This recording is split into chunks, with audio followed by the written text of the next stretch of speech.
Ya, Shalom, selamat pagi, selamat bergabung dengan Menara Doa Pagi. Mari sama-sama kita datang ke hadirat Tuhan. Percayalah, dalam hadirat Tuhan ada kekuatan, ada ketenangan, ada solusi, ada hikmat yang membuat kita disegarkan. Mari kita hampiri hadirat Tuhan bersama-sama.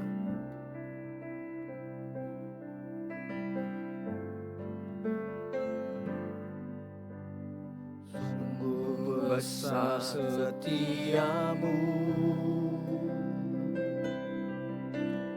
nyata di sepanjang hidupku.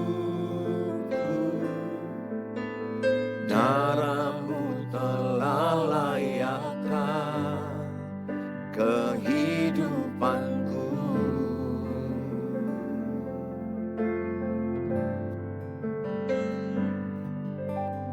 Tiada kata yang bisa lukiskan indahnya Kau Tuhan. Bagimu segala pujian dan kemuliaan.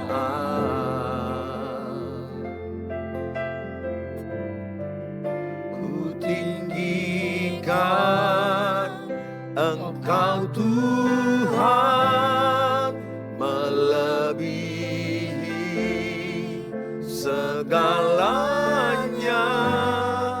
lebih dalam ku menyembah dalam roh dan kebenaran selamanya.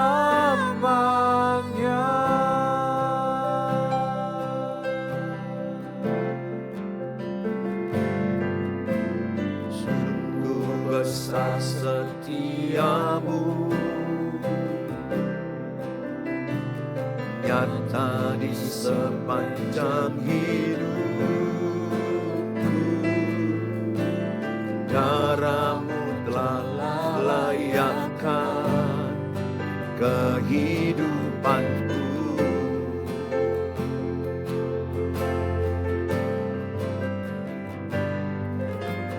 Tiada kata yang bisa lukiskan indahnya Kau Tuhan. Bagimu segala pujian dan kemuliaan.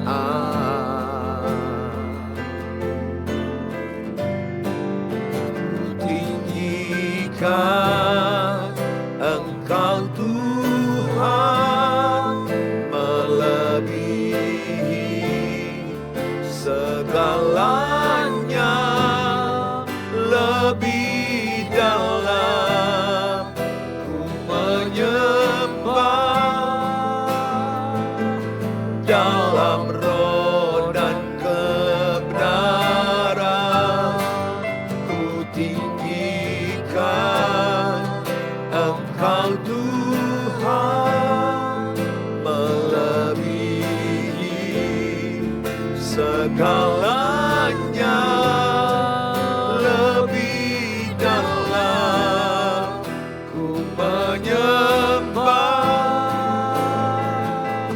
dalam roh dan kebenaran. Tinggikan Engkau Tuhan, melebihi segalanya, lebih dalam ku menyembah dalam roh dan kebenaran selamanya.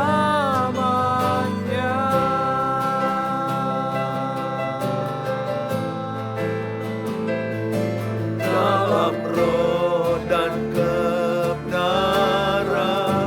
selamanya.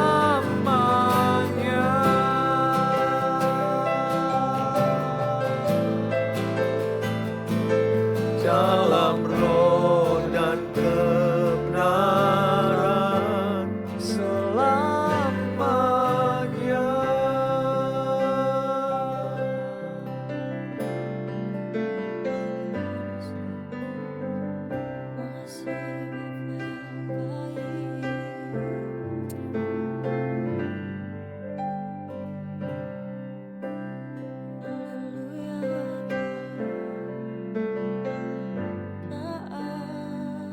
indah. Berhadapan denganmu,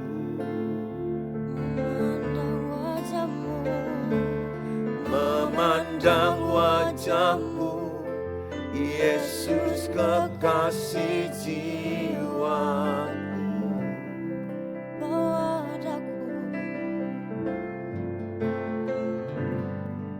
Bawa daku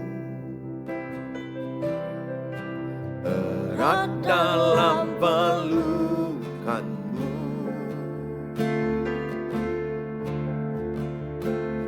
menikmati kasih dan indahnya hadiratmu.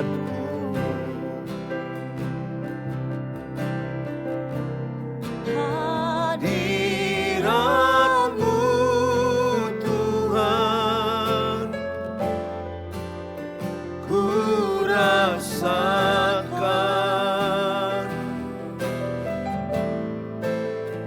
kekudusan-Mu Bapa, penuhiku.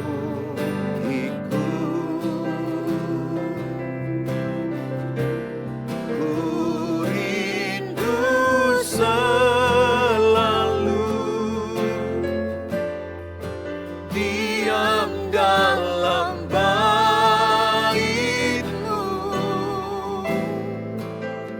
menikmati kasih anugerah-Mu.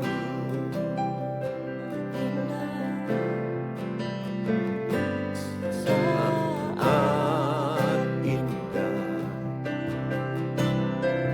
ku berhadapan denganmu, memandang wajah-Mu, Yesus kekasih jiwaku. Amin Tuhan. Bawa daku erat dalam pelukan-Mu, menikmati kasih dan indahnya hadirat-Mu.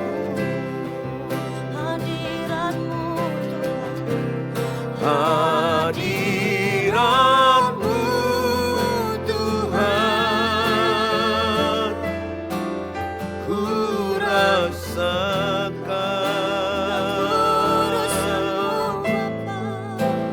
kekudusan-Mu Bapa, penuhiku.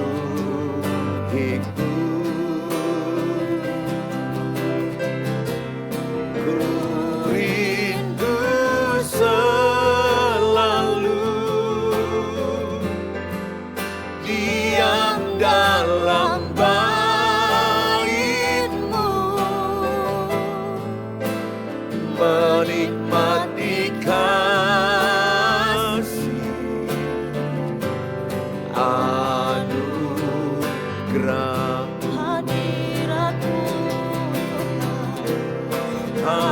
Hadirat-Mu Tuhan, ku rasakan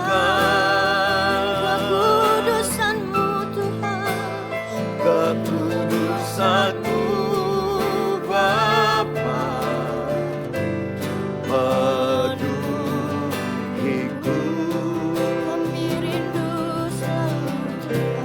Ku rindu selalu diam dalam bait-Mu, menikmati kasih anugerah-Mu. Menikmati kasih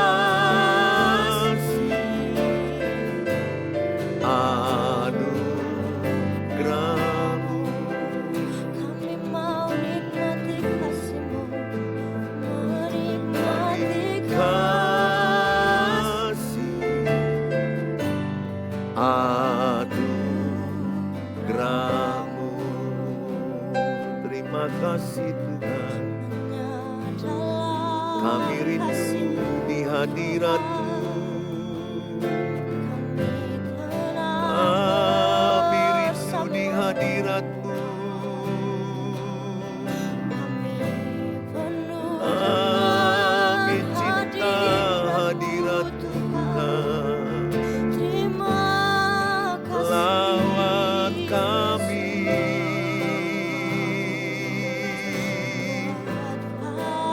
Lawat kami Tuhan dengan hadirat-Mu. Urapan-Mu.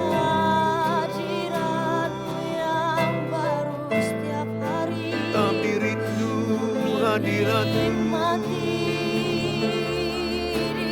Kami rindu urapan-Mu Tuhan. Kami mau menyembah-Mu di dalam roh dan kebenaran. Kami mau menyembah-Mu di dalam roh dan kebenaran.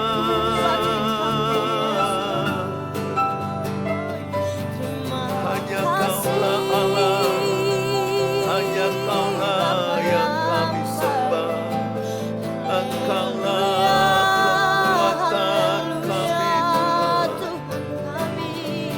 Engkaulah kekuatan.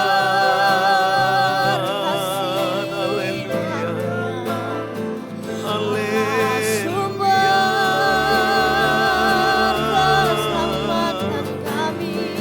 Terpujilah nama-Mu Tuhan.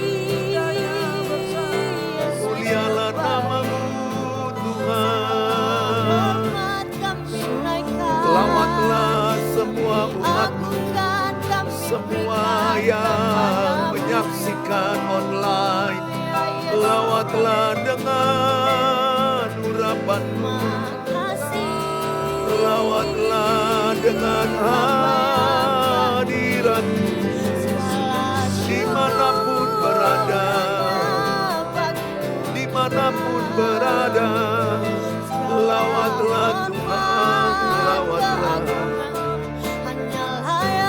Terima kasih, lawatlah, lawat Tuhan. Semua anak-anak-Mu, semua umat-Mu, lawatlah Tuhan. Dimanapun berada, dimanapun berada.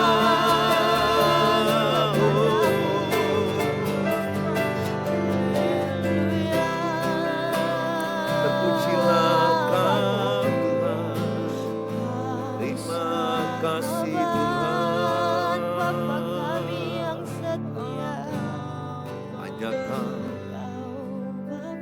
Hanya Kau yang kami tinggikan.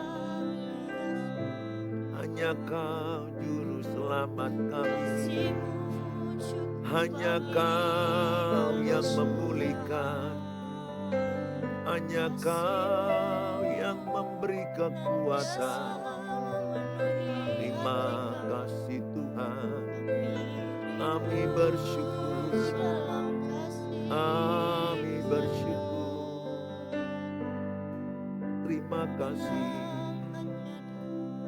Terima kasih Bapa. Kami siapkan hati kami untuk lebih lagi menyembah Engkau. Haleluya. Di hadirat-Mu aku puas. Di hadirat-Mu aku bebas. Di hadirat-Mu ada terang kehidupanku. Pernyataan kuasa kekuatan-Mu. Di hadirat-Mu ku datang, persembahkan lagu di hadapan Rajaku.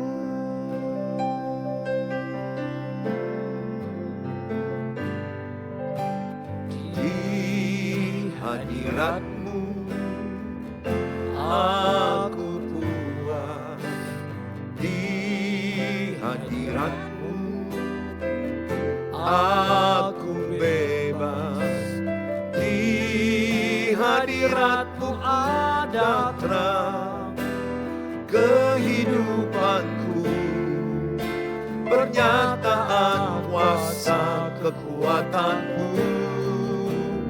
Di hadirat-Mu ku datang, persembahkan lagu di hadapan Rajaku. Di hadirat-Mu ada kehidupanku, pernyataan kuasa kekuatan-Mu.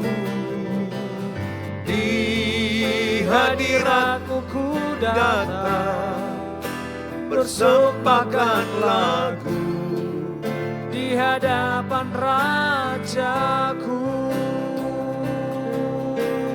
Di hadirat-Mu ku datang, persembahkan lagu di hadapan Rajaku. Di hadirat-Mu ku datang, persembahkan lagu di hadapan Rajaku.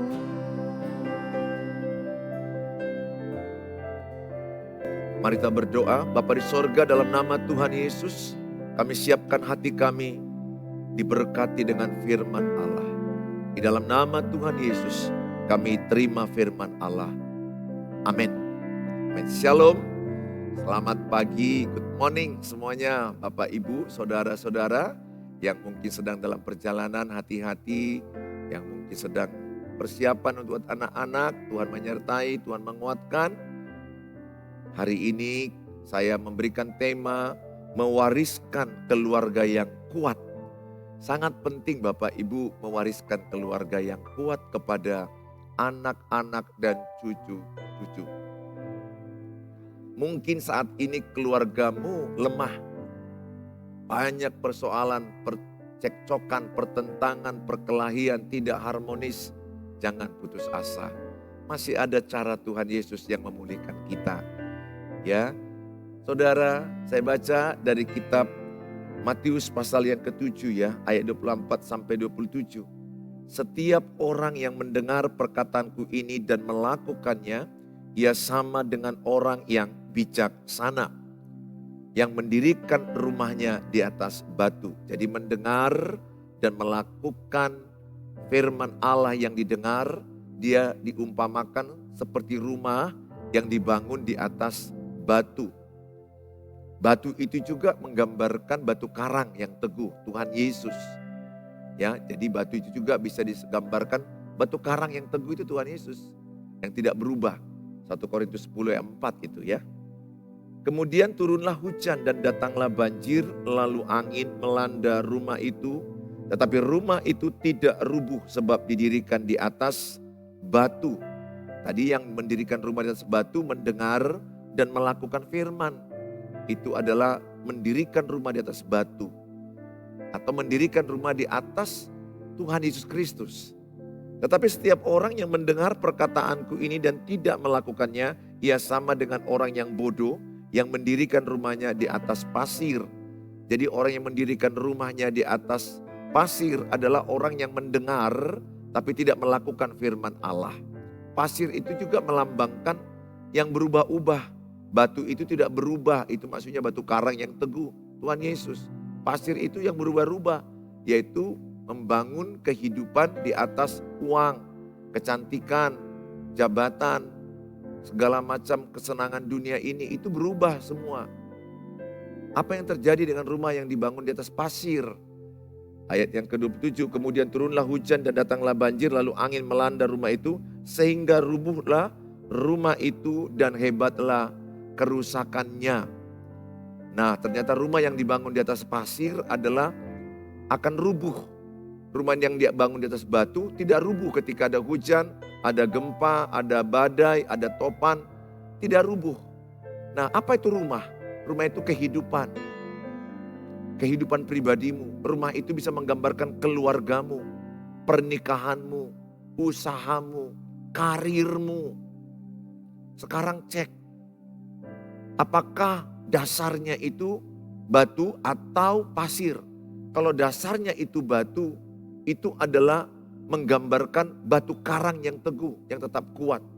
Saya tadi sudah sampaikan sama saudara, 2 rumah ini, ada rumah dibangun di atas batu yang A, rumah yang dibangun di atas pasir yang B. Rumah tadi saya gambarkan apa? Rumah itu menggambarkan rumah tangga, pernikahan, usaha, pelayanan, pekerjaan, dan lain-lain. Jadi ada orang membangun kehidupan di atas batu. Batu itu tadi saya katakan dia mendengar firman dan melakukannya. Batu itu tadi saya katakan adalah membangun kehidupan di atas firman Allah. Di atas Tuhan Yesus Kristus. Nah, orang yang membangun di rumah yang B adalah di atas pasir. Pasir itu adalah menggambarkan sesuatu yang mudah berubah. Uang. Ada orang membangun hidup di atas uang. Ada orang membangun pernikahan di atas cinta. Pasti roboh. Kalau saudara membangun pernikahan di atas cinta, pasti bubar. Karena cinta berubah. Cinta itu akan bisa naik, bisa turun. Orang yang membangun hidup di atas jabatan, apalagi jabatan. Jabatan bisa naik, bisa turun. Pasti roboh. Orang yang membangun di atas kecantikan, ketampanan. Pasti roboh. Percaya dirinya, bahagianya karena cantik dan tampan. Pasti hidupnya roboh. Membangun hidupnya di atas karir. Pasti roboh. Itulah yang disebut membangun di atas pasir. Atau orang yang mendengar firman tapi tidak melakukannya. Itu akan roboh. Nah, saudara yang mana? Nah, saya kan tadi katakan rumah A, rumah B, dua-duanya ada hujan. Dua-duanya ada badai, ada gempa bumi, ada topan. Artinya dua-dua kehidupan ini ada masalah, ada cobaan, ada tantangan, ada ujian. Enggak hanya keluarga saudara aja yang ada penderitaan. Keluargaku pun ada penderitaan. Pernikahanku pun pernah titik terendah mau cerai. Aku pun pernah putus asa mendidik anak bagaimana keluar dari main gamesnya. Puji Tuhan sekarang dia sudah keluar dan dia menjadi pelayan Tuhan dan kuliah di kedokteran dan menjadi hamba Tuhan. Saya bersyukur itu semua ada prosesnya. Lewati semua itu. Tidak ada pernikahan yang tidak ada hujan. Tidak ada pernikahan yang tidak ada badai, tidak ada persoalan. Tapi saya mau katakan sama saudara, yang perlu engkau cek pondasimu mana. Pondasi A, firman Tuhan, Tuhan Yesus, mendengar dan melakukan. Atau pondasi saudara B, mendengar tidak melakukan firman Tuhan. Atau membangunnya di atas uang, di atas karir, pekerjaan, di atas cinta. Nah, lihat para artis. Mereka banyak membangun pernikahan di atas cinta. Ya betul memang, nikahilah orang yang kau cintai, cintailah orang yang kau nikahi. Itu betul, saya tidak abaikan itu. Tetapi nggak boleh jadi pondasi. Kalau pondasi, cinta bisa pindah. Cintaku ke istri bisa turun, pindah ke yang lain, bisa. Hancur.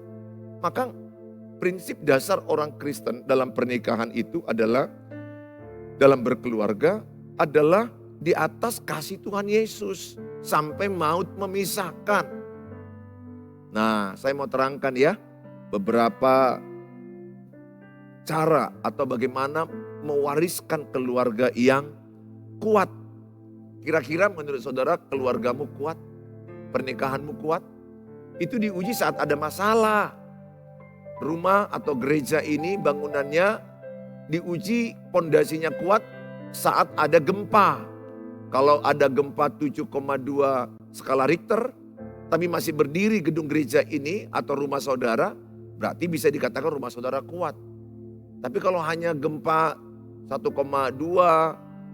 skala Richter, gempa yang termasuk golongan rendah, tapi saudara langsung roboh, rumah saudara berarti pondasinya tidak kuat. Jadi mencek pondasi pernikahan saya, keluarga saya ketika ada persoalan dalam keluarga saya. Saya mau katakan sekali lagi, tidak ada pernikahan yang tidak ada persoalan. Justru gini ya, persoalan atau masalah yang saudara alami itulah membuat engkau kuat. Coba begini, pernahkah saudara dibodohi orang? Dibohongi, pernah nggak? Saya pernah dibohongi minjam uang, tapi akhirnya nggak dipulangkan. Karena dibohongi dialah aku jadi pintar. Berapa orang yang udah membohong-bohongi saya jadi pintar. Gak mau lagi saya sembarangan ngasih orang minjam uang. Saya sekarang lebih bagus memberkati daripada meminjamkan. Karena banyak lari. Nah saudara yang saya kasihi, masalah itu membuat engkau bijak, membuat engkau pintar. Makanya belajar dari masalah itu.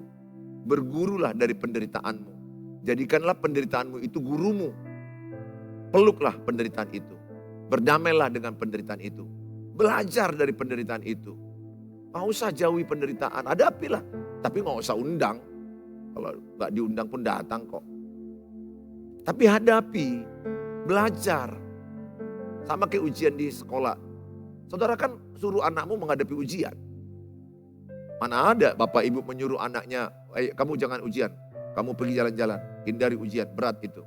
Tidak, Bapa di sorga ngasih kita ujian. Ujian dalam pernikahan. Ujian kesetiaan. Ujian di dalam mendidik anak. Ujian dalam keuangan, dalam sakit penyakit. Ujian dalam hubungan dengan keluarga mertua. Semua ujian itu saya katakan hadapi. Hadapi. Kalau orang yang menghadapi ujian pernikahan, tidak lari, pasti kau pintar dalam pernikahan. Pengalaman itu guru yang terbaik. Saya seperti itu, saya hadapi. Jujur pernah saya memang seperti mau lari. Jujur lah ya, saya juga gak terbuat dari besi. Masih manusia, punya perasaan juga. Ketika tersakiti, ya kepingin saya lari pada waktu itu. Tapi saya diingatkan Roh Kudus, hadapi. Justru ini membuat kau dewasa, membuat engkau matang, berkarakter Kristus, utuh, sempurna. Disempurnakan lewat penderitaan. Ku hadapi. Aku berhasil. Diberkati Tuhan. Bahkan dinaikkan Tuhan. Bahkan bisa sekarang Bapak Ibu nonton saya YouTube kan. Karena saya sudah melewati cerita-cerita saudara juga saya lewati. Kisah-kisah hidup saudara juga. Sebagian itu saya lewati penderitaan saya. Udahlah gak usah membandingkan penderitaan. Setiap orang punya penderitaan ya. Tidak ada orang yang tidak punya penderitaan. Gak usah bandingkan penderitaanmu dengan penderitaan orang lain. Hadapi aja pertandingan hidup masing-masing. Bersama Tuhan Yesus kau akan kuat. Nah, mewarisi keluarga yang kuat itu, mewariskan keluarga yang kuat, saya akan berikan dulu pertama, muridkan anak-anakmu di dalam keluarga. Dalam kitab Matius 28 dikatakan ayat 19 sampai 20, jadikanlah segala bangsa muridku, ajarlah mereka segala sesuatu. Jadi amanat agung, memuridkan itu di keluarga. Jangan, bukan di gereja. Sebenarnya pemuridan yang pertama itu di keluarga. Seperti saya harus memuridkan istri saya harus memuridkan anak-anak saya, Hani dan Jamie. Saya yang bertanggung jawab. Gereja membantu. Tapi ini banyak ayah ibu gak memuridkan. Gak mengajarkan bagaimana jadi suami yang benar. Anaknya dinikahkan, anak laki-lakinya. Kacau lah. Anaknya dilepas menikah jadi istri. Tidak diajari apa itu istri, apa itu pernikahan, apa itu mertua. Bagaimana hubungan beripar. Gak diajarin. Hanya dikasih aja langsung. Kalau di gereja seperti kami itu ada 14 materi. Dan dia dapat sertifikat dulu baru bisa pemberkatan nikah. Harus dia ikuti kelas itu 14 kali pertemuan. Itu pun gak cukup. Belajar pernikahan itu seumur hidup. Saya terus upgrade diri. Saya baca buku, saya nonton YouTube juga. Ceramah-ceramah yang lain. Saya baca Alkitab. Saya belajar dari pengalaman saya. Saya juga belajar dari pengalaman orang kenapa cerai. Wah puji Tuhan lah kalau sekarang ini. Sudah banyak sekali lah saya melihat pengalaman. Apalagi saya ini kan konselor ya. Mengkonseling banyak orang. Nah kalau saudara ingin saya konseling atau saya doakan. Tapi sabar ya. Karena sekarang udah sangat mulai padat. padat merayap. Di WA saya silakan hubungi 08 11 63 7347. 08 11 63 7347 itu WA pribadi saya. Saya usahakan semampu saya. Saya melihat pengalaman-pengalaman mereka yang menikah, ada tantangan, lari, suamiku selingkuh. Jadi kalau suamimu selingkuh, apa yang kau lakukan? Ini yang perlu kau lakukan.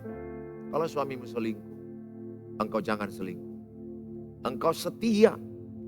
Kalau istrimu yang selingkuh, engkau jangan selingkuh suami. Setia. Ibaratnya begini, kalau satu yang gila, satu waras. Anggap ajalah tanda kutip ya, kalau orang yang sudah selingkuh itu gangguan jiwa. Karena terganggulah jiwanya. Kosong, sehingga haus pujian laki-laki, sikit dipuji, jatuh kepada pelukan laki-laki lain. Ya, demikian juga laki-laki melihat wanita sedikit cantik, seksi, jatuh dengan wanita lain. Ya anggap aja lah mereka tidak waras. Tidak waras dan tanda kutip ya. Artinya terganggu jiwa mereka. Kalau enggak terganggu, masa sih selingkuh? Mana mungkin? Enggak mungkin. Saudara, dia akan mempertahankan pernikahannya. Jadi saya mau katakan sama saudara. Jadi kalau pasanganmu selingkuh, engkau jangan selingkuh. Setia. Tuhan itu begitu. Kalaupun kita enggak setia kata Tuhan, Tuhan setia. Kalau engkau punya pasangan tidak setia, engkau setia. Berdoa yang kedua. Baca firman Tuhan. Punya komunitas. Dibimbing oleh pendeta yang dekat dengan wilayahmu. Mau gereja apapun gak usah pikirin merek gereja apa. Sepanjang ada pendeta. Kalau perempuan dengan perempuan, laki-laki dengan laki-laki. Karena bahaya nanti kalau perempuan dengan laki-laki. Saudara dibimbing, dibina. Karena kalau udah masuk pasangan berselingkuhan. Itu perlu doa pelepasan, perlu pemutusan hubungan. Karena udah terikat. Makanya lihat orang-orang udah berselingkuh itu bahaya lepasnya, gak mudah. Saya harus kasih tahu itu tidak mudah. Karena mereka terikat, terbayang-bayang. Kayak seperti terhipnotis, gak sadar. Ya, jadi oleh karena itu saya mau katakan sama saudara, harus engkau kuat dalam Tuhan. Pertahankan. Jangan ikuti permainan yang rusak. Percayalah kalau ada satu yang membela, Tuhan akan tolong keluarga itu. Yang sedihnya saya melihat pasangan yang satu selingkuh, yang kedua dia juga selingkuh, hancur. Anak-anaknya hancur. Anak-anaknya gak punya role model. Yang saya jumpai ada satu pasangan selingkuh, dia setia. Tuhan dengar doa dia, anak-anaknya selamat. Dan kembali rumah tangga mereka rukun damai. Itu doa saya sama saudara ya. Bagi engkau yang sedang bermasalah dalam perselingkuhan, jangan putus asa. Ada cara Tuhan. Andalkan Tuhan, tetap berdoa, tetap berbuat baik. Memang tidak mudah, tapi saya mau katakan ada kekuatan Tuhan yang menguatkan engkau. Cara pandang Tuhan membuat engkau kuat. Ya, saya selalu berdoa untuk kalian setiap hari supaya kalian menjadi pasangan yang kuat dalam Tuhan. Ya, kekuatan itu diuji saat ada pencobaan. Ya, Tuhan memberkatimu, Tuhan menyertaimu. Nah, saudara, muridkan, ajarkan anak-anakmu dalam berkeluarga, apa itu suami, apa itu istri, apa itu pernikahan, apa itu komitmen, apa itu yang namanya perjanjian setia sampai maut memisahkan. Ajari mereka. Ini penting sekali. Muridkan dalam keluarga. Seperti saya, anak-anak saya yang satu tahun depan mau menikah, yang satu ini sudah masuk semester 7. Saya sudah mulai persiapkan mereka. Saya muridkan, saya ajari mereka. Termasuk pemuda-pemuda gereja yang saya gembalakan. Saya ajari, saya muridkan. Karena pernikahan orang Kristen itu sekali ya, pernikahan orang Kristen itu sekali seumur hidup. Sampai maut memisahkan. Hanya kematian yang memisahkan. Nah, Matius 19 ayat 5 sampai 6 yang kedua. Ajarkan keluargamu atau keturunanmu atau dirimu punya prinsip memegang dan menjaga komitmen pernikahan. Matius 19 ayat 5 sampai 6 dikatakan, dan firman-Nya sebab itu laki-laki akan meninggalkan ayah dan ibunya dan bersatu dengan istrinya sehingga keduanya itu menjadi satu daging. Ini dengar suami-suami, istri-istri, tinggalkan ayah ibumu, bersatu dengan pasangan. Ada banyak orang bersatu dengan mamanya, ada banyak suami memilih mendengar suara mamanya sehingga dia bersatu dengan keluarganya, cerai, bubar. Rata-rata kalau seorang istri juga mendengarkan suara keluarganya, bukan suara suaminya, bisa bubar, cerai. Demikian juga suami yang mendengar suara keluarga mertuanya, keluarganya sendiri, mama bapaknya, abangnya, kakaknya, hancur, bubar. Rata-rata hancur. Yang saya konseling rata-rata hancur. Karena menyalahi hukum Alkitab. Hukum Alkitab mereka meninggalkan ayah ibunya bersatu menjadi satu daging. Jadi ingat ya, satu daging. Artinya kalau kau menyakiti pasanganmu, istrimu, engkau menyakiti dirimu sendiri. Kalau engkau membuat istrimu menderita, engkau membuat dirimu sendiri menderita. Karena kalian bukan lagi dua, tapi kalian menjadi satu daging. Demikianlah mereka bukan lagi dua, kata ayat 6. Melainkan satu, karena itu apa yang telah dipersatukan Allah tidak boleh diceraikan manusia. Tidak boleh. Ya, tidak boleh diceraikan manusia. Jadi nggak boleh bercerai Bapak Ibu. Pak, aku udah nggak kuat, aku nggak sanggup. Jangan bercerai. Jangan bercerai. Tuhan tolong dirimu. Nangislah sama Tuhan. Nangislah mungkin sama pendeta yang kau percayai. Atau mama bapak. Tuhan tolong dirimu. Wariskan kepada anak cucumu bahwa engkau tidak mewariskan perceraian. Kalau papa mamamu dulu bercerai, udahlah, ampunilah. Tidak ada yang sempurna. Saya pun di sini kalau ada orang yang sudah bercerai, aku tidak hakimi engkau. Walaupun itu tidak sesuai dengan Alkitab. Selalu akan betul, akan selalu ada kasih karunia pengampunan kepada semua orang. Tapi prinsip Alkitab tidak boleh bercerai. Saya hanya katakan pertahankan ibu. Saya bisa merasakan beberapa orang yang menyaksikan ini. Engkau mungkin sedang di dapur, di kamar, atau mungkin sedang di mobil. Atau di tempat pekerjaan. Kau menyaksikan saya ada di sini. Saya ini hamba Tuhan.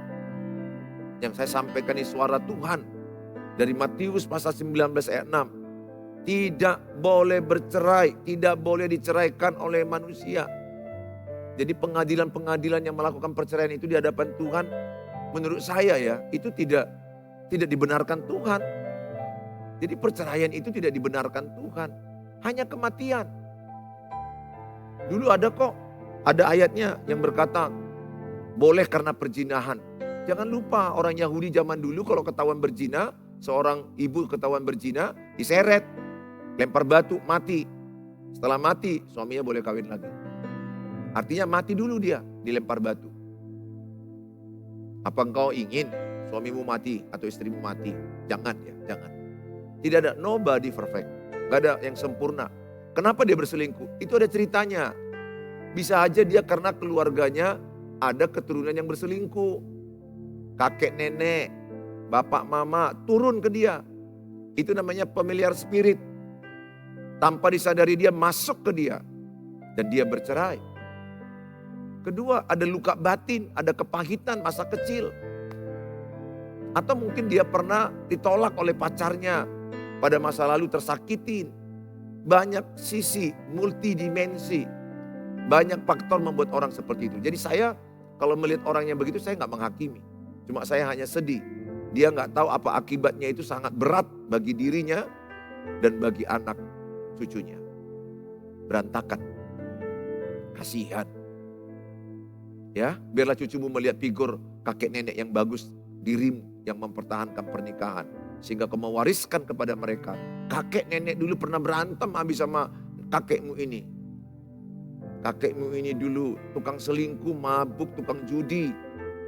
Tapi kakek nenek mempertahankan pernikahan. Kami saling mengampuni, kami saling memaafkan, kami saling mengasihi. Kami bangun kembali. Jadi tidak boleh bercerai, bilang sama cucumu. Bilang sama anakmu, lengkapi mereka ya, ajari mereka. Nah, yang ketiga, saling menghormati. Ini penting dalam pernikahan, dalam keluarga. Ya, ibu menghormati ayah, suami menghormati istri, anak-anak menghormati orang tua juga menghormati anak-anak.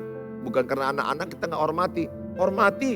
Sekarang anak-anak saya mana lagi saya anggap seperti bentak-bentak, oh tidak. Mereka sudah sama dengan saya. Saya selalu jadikan mereka mitra, tim saya.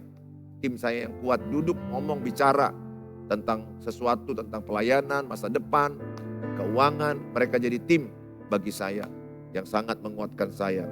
Roma 12 ayat 10. Hendaklah kamu saling mengasihi sebagai saudara dan saling mendahului dalam memberi hormat. Jadi sangat penting saling mendahului dalam memberi hormat. Jadi saya mengasihi istri dan menghormati dia juga. Karena saya menghormati dia, saya nggak perlu bentak-bentak, mempermalukan dia di depan orang lain. Istri juga menghormati suami. Ingat kebutuhan suami yang paling utama apa? Dihormati. Hai istri, tunduklah kepada suamimu dalam segala sesuatu, karena itu yang diinginkan Kristus. Suami juga menghormati istri. Ada loh suami yang tidak menghormati istrinya di depan teman-temannya, dimarahi. Istri juga ada yang saya tahu, tidak menghormati suami di depan teman-temannya. Wow, suaranya kuat-kuat, jarinya begini-begini, membentak, nadanya tinggi. Ingat ya, kalau suara nadamu tinggi, itu tanda engkau tidak menghormati. Tidak menghormati seseorang. Kalau saya membentak engkau, saya enggak menghormati engkau. Kalau saya menghormati engkau, saya bisa menegur tapi tidak membentak. Saya belajar tidak mau membentak siapapun. Saya menasihati dengan kasih, saya menasihati dengan tegas. Saudara yang saya kasihi, saling menghormati. Baik dengan keluarga mertua juga, dengan ipar-ipar saling menghormati. Saudara, yang keempat, memiliki komunikasi yang baik. Miliki komunikasi yang baik. Kolose 4 ayat 6. Hendaklah kata-katamu senantiasa penuh kasih, jangan hambar. Sehingga kamu tahu bagaimana kamu harus memberi jawab kepada setiap orang. Jadi ayat ini berkata, kata-kata kita penuh kasih. Jadi di hatiku ini banyak penuh kasih. Tabungan hatiku ini kasih. Tidak kebencian, tidak amarah, tidak geram. Karena ini tabungan saya penuh kasih, kata Alkitab, apa yang keluar dari mulut, keluar dari hati. Jadi sebenarnya apa yang kau ucapkan itu adalah di hatimu. Sehingga hatimu ini yang perlu dicek tabungannya apa. Kebenciankah, marahkah, geramkah? Biarlah sesuai dengan Alkitab ini. Biarlah hatimu penuh dengan kasih. Sehingga kata-katamu penuh kasih, kata-katamu penuh berkat, penuh kebaikan. Memberikan kasih karunia, menguatkan yang lemah, menyemangati orang yang putus asa. Ya, kadang-kadang kan anak-anak bisa putus asa dalam menjalani hidup, pelajaran, pertemanan. Saya ada sebagai ayah yang mengasihi, kata-kata menguatkan, kata-kata menopang. Demikian juga istriku kadang-kadang capek, lemah, dalam emosional. Saya memberi kekuatan, menguatkan dia. Supaya dia kuat melewati situasi hidupnya. Demikian juga istri kepada saya, demikian juga istri kepada anak-anaknya. Ya, saya mengajak semua kita, kata-kata kita, ada loh keluarga yang saya lihat, kata-katanya beracun. Ini ada pertanyaan ke saya, bagaimana Pak Pendeta kalau pasangan kita yang toksik? Wah, apakah dijauhi Pak Pendeta? Gimana ya, kamu pilih yang toksik. Dua menjadi satu. Artinya kau memilih minuman racun. Gimana? Waktu pacaran gak kau tahu dia toksik. Kalau udah masuk pernikahan gak bisa lagi. Racunnya gimana Pak Pendeta kalau dia racunnya? Apa aku telan? Saya bilang kau telan mati nanti dirimu.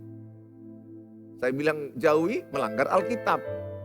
Jadi yang benarnya kalau pasanganmu toksik adalah doakan. Doakan dirimu supaya kuat. Mendekati orang toksik. Tahu orang toksik ya, beracun yang kalau kata-kata yang ngomong melemahkan. Menjatuhkan. Gak menghormati. Tidak boleh kau jauhi pasanganmu kalau toksik. Itu pilihan. Berani kau memilih, berani kau terima risiko. Bahasa saya gini, berani mencinta, terima risikonya satu paket. Kalau saya beli handphone, merek apapun ini, ada risikonya. Ada kekurangan, ada kelebihannya. Makanya sebelum menikah itu, ajarkan anak-anakmu, lihat kekurangannya dulu semua. Baru setelah menikah, tutup mata. Karena semua kekurangannya akan muncul. Jadi pertimbangkan kekurangan itu sebelum menikah. Kalau kau terima, lanjutkan. Saya hanya katakan sama saudara, kalau itu pasanganmu, tetaplah engkau bersama dengan dia. Jangan jauh. Paling yang bisa kau lakukan berdoa, banyak beribadah supaya engkau kuat menerima pasangan toksik. Dan Roh Kudus mengubah pasanganmu sehingga tidak toksik, ya. Tuhan tolong engkau. Saya pernah ada dihubungi seorang istri. Dia berkata, Pak Pendeta, tiap hari asal pulang suamiku kata-kata jahat, anak-anakku pun disuruh membenci aku. Kata-kata binatang, kata-kata bodoh, kata-kata yang jelek, anak-anakku juga disuruh mengucapkan itu ke saya. Saya membayangkan dia bilang itu, aku sendiri pun gak tahan. Berapa lama? Udah bertahun-tahun asal datang dari kantor, bangun pagi, pokoknya kata-katanya beracun terus. Dan anak-anak pun sudah mengucapkan racun itu kepada saya, merendahkan saya. Mama malas, mama bodoh, perempuan murahan. Aduh, sekali aja diucapkan udah sempoyongan. Kayak mana lagi bertahun-tahun tiap hari. Waduh, saya pun bilang, ya Tuhan, kuatkanlah ibu ini. Saya bilang, mintalah kekuatan dari Tuhan. Kalau saya pun mendengar kalimatmu ini, saya akan susah, bingung. Tapi kalau kepada Tuhan kita mengadu, dia punya cara. Saat kita tidak punya cara, Tuhan punya cara. Saya hanya bilang, ibu kepada Tuhan. Demikian ibu-ibu yang mendengarkan tayangan ini. Mungkin engkau bilang, gak tahu lagi aku caranya Tuhan. Datang ke Tuhan. Tuhan yang akan berbisik di hatimu. Cara apa yang kau lakukan? Tuhan yang paling tahu. Tidak saya. Saya sekedar gambaran, masukan yang saya berikan. Tapi lebih tepat, lebih detail, lebih jelas, lebih spesifik. Apa itu jalan keluarnya? Di dalam hati ibu, dalam hati bapak. Roh Kudus berbisik. Menyuarakan suara Alkitab. Makanya baca Alkitab. Alkitab itulah penuntun jalan terang bagi hidup kita. Dunia ini gelap. Saking gelapnya gak tahu lagi siapa pasangan. Sehingga banyak orang mengambil pasangan lain. Saya mau katakan, berdoa ya, baca Alkitab. Datang kepada Tuhan. Saya berdoa supaya keluarga saudara membangun komunikasi yang baik. Yang berikutnya adalah yang kelima, saling mengasihi bersama anggota keluarga. Kasih agape. Kasih itu menyatukan, menguatkan. Kasih itu menyempurnakan. Kasih itu mengikat. Kasih sempurna dari Tuhan Yesus adalah kasih di mana kita menerima orang lain apa adanya. Seperti saya, kalau saya punya kasih Kristus, kasih agape, kasih yang sempurna, maka saya dimampukan Tuhan menerima istriku apa adanya. Demikian juga ibu. Dimampukan Tuhan menerima suamimu apa adanya. Demikian juga bapak. Dimampukan Tuhan menerima istrimu apa adanya. Kasih itu membuat aku mampu menerima mereka apa adanya. Tidak menuntut. Tidak membalas kejahatan dengan kejahatan. Kasih itu membuat saya bisa ada bersama dengan mereka sampai kematian memisahkan. Saya berdoa, terimalah, saling mengasihilah, saling mengampuni. Kasih Kristus tidak menyimpan kesalahan orang lain. Kasih Kristus membuat saya sabar. Sabar dalam penderitaan. Kuat dan percaya masih ada jalan keluar yang Tuhan berikan. Ya, yang paling penting sebenarnya adalah ya saya kasih ini mengasihi Tuhan. Penting sekali ada ibadah keluarga, ibadah suami istri seperti Yosua. Karena ini sudah saya jelaskan berulang-ulang, saya hanya ingatkan aja kembali. Penting membangun mesbah keluarga, mengasihi Tuhan, berdoa. Kalau bisa bergandengan tangan suami istri bersama anak-anak. Kalaupun tidak bisa karena situasi, engkau berdoa sendiri. Bawa dalam mesbah keluarga. Percayalah Tuhan yang terbaik memberikan yang terbaik, cara terbaik untuk dirimu. Tetap semangat. Tuhan Yesus memberkati saudara. Saya ajak sama saudara tetap semangat ya. Dimanapun engkau berada, aku bisa merasakan beberapa orang yang menyaksikan ini sangat hancur hatinya. Sangat remuk hatimu. Saya tidak ada di tempatmu. Tapi saya selalu berdoa untuk ingat, tidak hanya kau menderita, semua kita ada dalam penderitaan. Semua orang melewati penderitaan pernikahan. Ya, tetap kuat dalam Tuhan. Tidak selamanya engkau akan dibuat Tuhan. Tidak selamanya kau diizinkan Tuhan menderita. 1 Korintus 10 ayat 13 dikatakan, pencobaan-pencobaan yang kau alami adalah pencobaan biasa yang tidak melebihi kekuatan. Artinya, ibu lebih kuat, bapak lebih kuat dibandingkan masalah bapak ibu. Tetap kuat ya. Dan Allah turut bekerja mendatangkan kebaikan. Be strong. Tuhan Yesus memberkati. Kalau saudara ingin menuliskan kolom-kolom di doa, apa topik-topik doa saudara, apa yang saudara harapkan, kami mau mendukung saudara dalam doa, dalam menara doa. Silakan tulis dan tuliskan daerah-daerah saudara juga sehingga saya bisa tahu sudah sampai di mana acara ini berlangsung. Dan dukunglah channel Suheri Gultom bagi ke keluargamu, bagi kepada orang-orang lain sehingga mereka terinspirasi, termotivasi untuk membangun keluarga yang kuat walaupun banyak goncangan, tidak rubuh. Tuhan Yesus memberkati.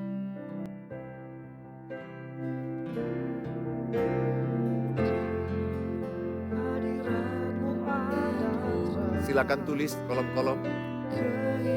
Kalau saudara terberkati, silakan membagi kepada orang lain.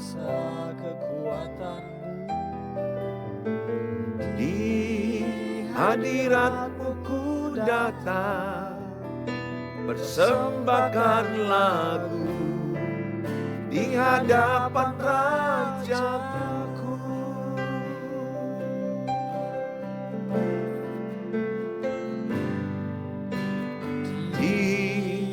Hadirat-Mu aku puas, di hadirat-Mu aku bebas, di hadirat-Mu ada terang kehidupanku, pernyataan kuasa kekuatan-Mu.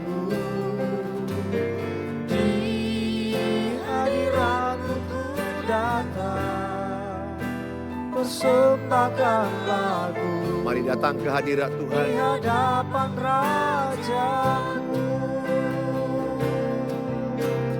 Di hadirat-Mu ku datang. Persembahkan lagu. Di hadapan Raja-Ku.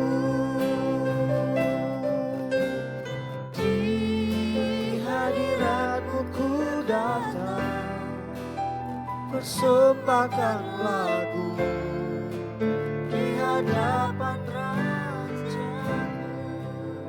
Mari kita berdoa.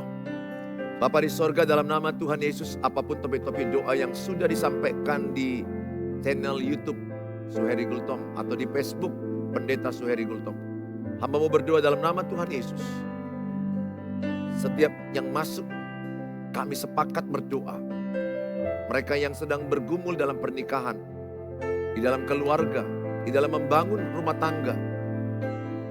Tuhan, apapun yang terjadi, kalau ada di antara pasangan mereka yang berselingkuh, hamba mau berdoa, yang berselingkuh, engkau bertobat dalam nama Yesus. Engkau yang punya perselingkuhan bertobat dalam nama Yesus. Ada Roh Kudus yang bekerja. Ada Roh Kudus yang menarik engkau kembali ke istrimu, kembali ke suamimu, kembali ke keluargamu. Tuhan memanggil engkau. Dan aku percaya ada kuasa Tuhan bekerja. Ada orang-orang yang berselingkuh sedang dipulihkan Tuhan. Sadarkan Tuhan, disadarkan Tuhan, disadarkan Tuhan. Oh, dalam nama Yesus disadarkan Roh Kudus. Sehingga mereka kembali kepada kesetiaan. Hamba mau berdoa Tuhan kepada yang diselingkuhi. Mungkin dia tidak kuat lagi. Pasangan yang setia, kuatkan dia. Mampukan dia melihat pasangan yang berjudi, minum alkohol, berzina. Dalam nama Tuhan Yesus beri kekuatan baru. Beri dia energi, kemampuan, semangat, kepercayaan, iman bahwa keluarganya bisa pulih. Kami berdoa juga buat anak-anaknya yang terluka, anak-anak yang terkecewakan. Dalam Tuhan Yesus pulih dalam nama Yesus. Sembuhlah hatimu, ampuni keluargamu yang mungkin tidak jadi model, tidak jadi contoh, tidak jadi teladan bagi hidupmu. Ampuni. Supaya engkau tidak mengikuti pola yang salah dari orang tuamu. Berkatilah keluarga demi keluarga. Kami berdoa dalam nama Yesus buat orang yang sedang bergumul di dalam kesehatan. Mungkin mereka lagi terbaring di rumah sakit, terbaring oleh karena penyakit apapun itu. Dalam pencernaan asam lambung. Dalam nama Tuhan Yesus hamba mau berdoa, pulihlah, urapilah obat-obat mereka Tuhan.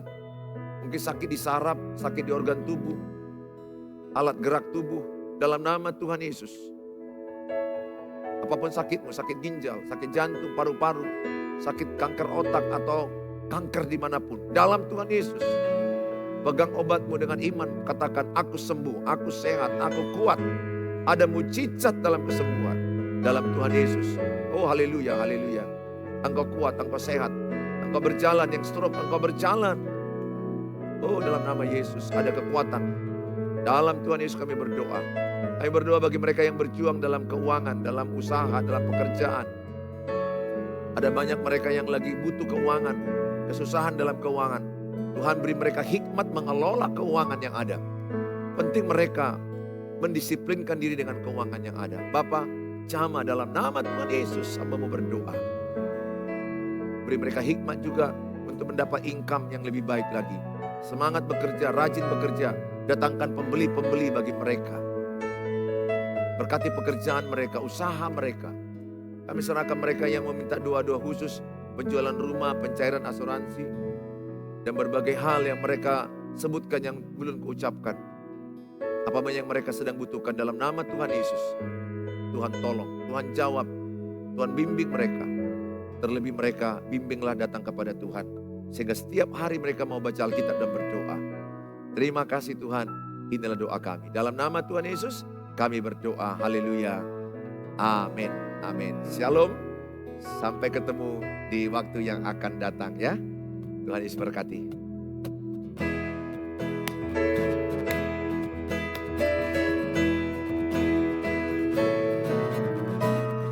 Bertemu dalam kasih-Nya, berkumpul dalam anugerah-Nya, bersuka cita semua di dalam rumah Tuhan.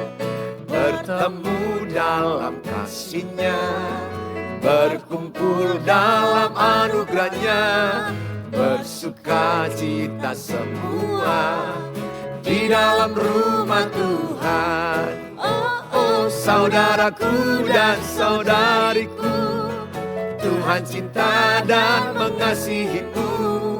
Mari bersuka cita semua di dalam rumah Tuhan. Bertemu dalam kasih-Nya, berkumpul dalam anugerah-Nya, bersuka cita semua Di dalam rumah Tuhan. Oh, oh saudaraku dan saudariku, Tuhan cinta dan mengasihimu. Mari bersuka cita semua di dalam rumah Tuhan. Oh, saudaraku dan saudariku, Tuhan cinta dan mengasihimu. Mari bersuka cita semua Di dalam rumah Tuhan.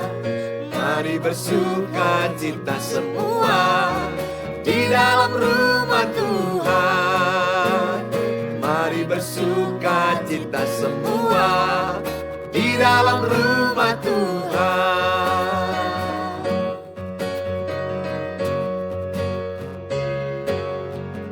Tuhan Yesus berkati. Bye-bye. See you next week.